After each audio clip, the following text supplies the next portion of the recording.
परमात्मा अल्लाह वाहिगुरु गौड़ खुदा रब एक ऐसी ताकत है जो हर प्राणी को ताकत देता है। सारी त्रिलोकियों में उसी के सहारे हर चीज रुकी हुई है और पार ब्रह्म भी वही रहता है। उस परम पिता परमात्मा की जितनी महिमा की जाए उतनी कम है। जन्म मरण में ना होते हुए भी वो सबके अंदर मौजूद है। आकार ना होते हुए भी हर आकार में वो रहता है। सभी धर्मों में लिखा गया कि वो निराकार है, लेकिन फिर ये भी लिखा गया कि वो हर आकार में है। अगर वो नहीं तो कोई आकार नहीं। फिर लिखा गया जन्म मरण के चक्कर में वो नहीं पड़ता, जन्म मरण से रहित है। पर आगे ये लिखा गया जन्म मरण से रहित होते हुए भी वो सबके अंदर बिल्कुल जैसे इंसान है नजर आता है, बिल्कुल जिंदा मौजूद है। तो कैसा है वो? आदमी की इच्छाएं बढ़ती हैं। आम एक कहावत है, आवश्यकता आविष्कार की जननी है। जब जरूरत पड़ती है तो इंसान कोई ना कोई नई इजाद कर लेता है। चीज बिजली है, जो कुछ भी पैदा हुआ है, आवश्यकता पड़ी और ये बनता चला गया। आमतौर पे ये देखा जाता है कि खेतों में, खलिहानों में जाट जमींदार भी काम धंधा करते हैं।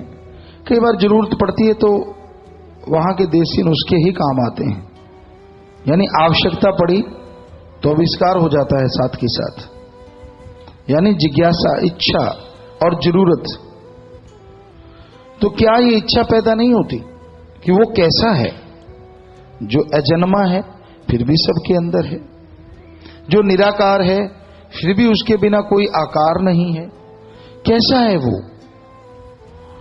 तो यही बताने के लिए संत सत्संग लगाते हैं और यही बताने के लिए सत्संग में नाम का तरीका बताते हैं कि भाई ये ले नाम, ये ले मेथड, ये ले युक्ति, ये ले टिकट। इसको लेके तू राम नाम के जहाज के सहारे उसको देख सकता है जो हर जगह मौजूद है, जो सुप्रीम पावर है, जिससे कोई कितनी भी ताकत ले ले, जिसकी कभी कोई ताकत खत्म नहीं होती। हर समय हर पल शक्ति देता है वो, कभी भी शक्ति विहीन नहीं होता। वो सर्वशक्तिशाली है, सुप्रीम पावर है। कोई कितनी भी उससे पावर ले ले, उसकी पावर में कोई कटौती या कमी नहीं आती। एक बार उससे अगर कोई कनेक्शन जोड़ ले, वो अपनी तरफ से कभी पावर बंद नहीं करता। आदमी स्विच ऑफ कर देते हैं, लेकिन उसकी पावर ज्यों की त्यों चलती रहती है, उसमें कोई फर्क नहीं आता। तो उस शक्तिशाली, उस सुप्रीम पावर को जरूर देखना चाहिए। और यही नहीं कि देखना ही है, उसके देखने से आपको इतने लाभ हैं जो आप कल्पना नहीं कर सकते। आने वाले जीवन के पहाड़ जैसे कर्म कंकर में बदल जाते हैं।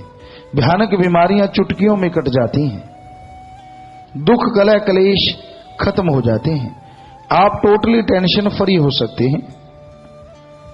और करना क्या है? ना घर छोड़ो, ना परिवार छोड़ो, ना काम धंधा छोड़ो, ना कपड़े बदलो, ना धर्म बदलो, ना नोटों बोटों का चक्कर। बस आप घूमते हैं, घूमते जाइए जीवा से, ख्यालों से ओम हरि अल्लाह राम गौड़ खुदा रब का वो मूल मंत्र जाप करते जाइए। कुछ भी तो नहीं बदलना, कुछ भी तो नहीं छोड़ना। परमानंद की प्राप्ति हो सकती है।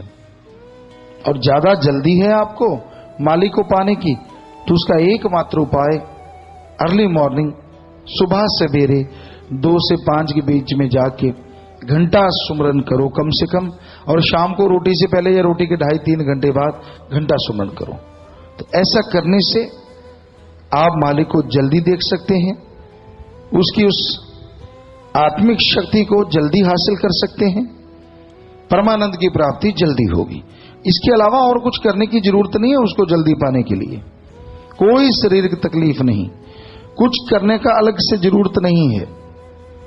100% उस परम पिता परमात्मा को पाने के लिए अपनी एकाग्रता लाना है, भावना शुद्ध करनी है, और फिर उसके द्वारा आप मालिक की कृपा दृष्टि के काबिल बनते चले जाएंगे और रहमो करम से माला माल हो जाएंगे।